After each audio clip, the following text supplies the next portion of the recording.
This is the Fantasy Roadshow.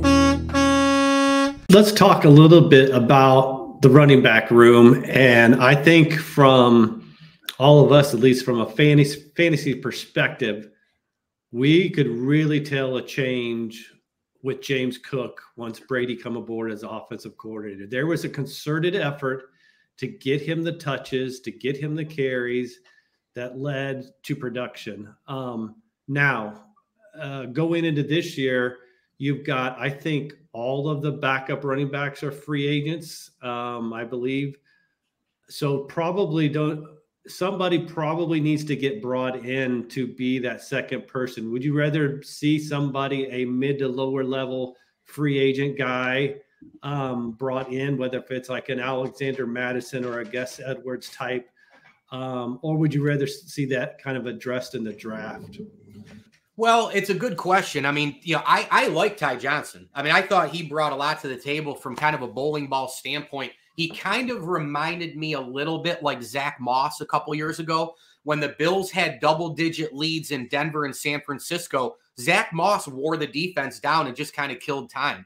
Maybe you want that compliment to a James Cook. I'll give you a sneaky one, a guy who I thought, well, because he played for the Cowboys, and when you play for the Cowboys, everybody is supposed to be a Hall of Famer from the second they're on the roster.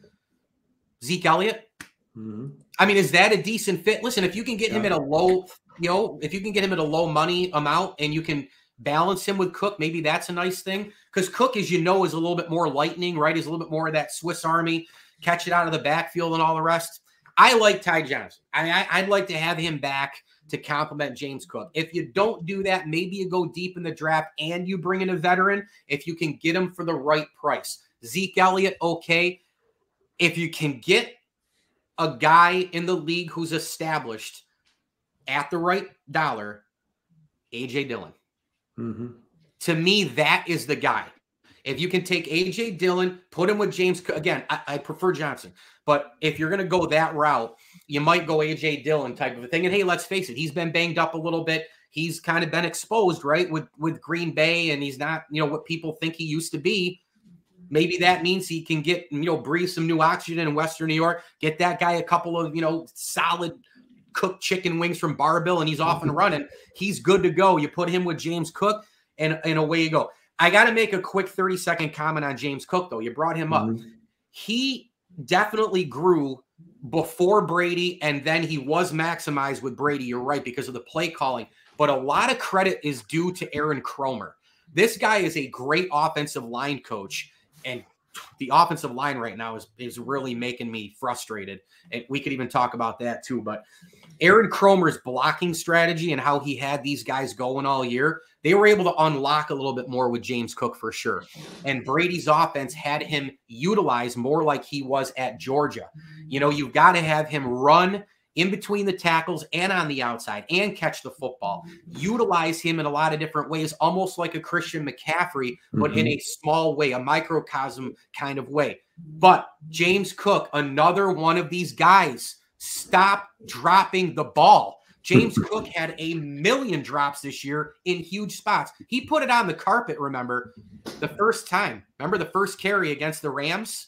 Yeah. In his career, he put it on the carpet. He hasn't stopped fumbling since. And McDermott benched him a couple times for it this year. Hang on to the ball. That's another thing with Josh Allen. You cannot, Mahomes complained all year. I mean, poor Patrick Mahomes with all the drops.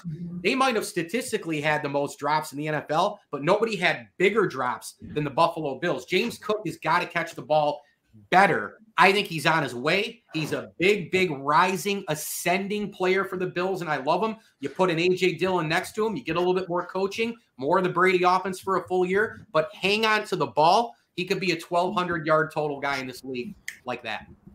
Yeah, I love that A.J. Dillon suggestion. I didn't even think about that, and has a chip on his shoulder. He's got something to prove with how he performed in Green Bay. So I would like that fit. Personally, I think the best route for the Bills is to grab a running back later on in the draft in like the 5th round. As we've talked about on previous episodes, with this draft being so wide receiver heavy, it's pushing a lot of these running backs to later on in the rounds in the draft. And I think there's going to be some great value for you guys to pick up a guy to fit that role. A lot of bruiser running backs in this. Braylon Allen.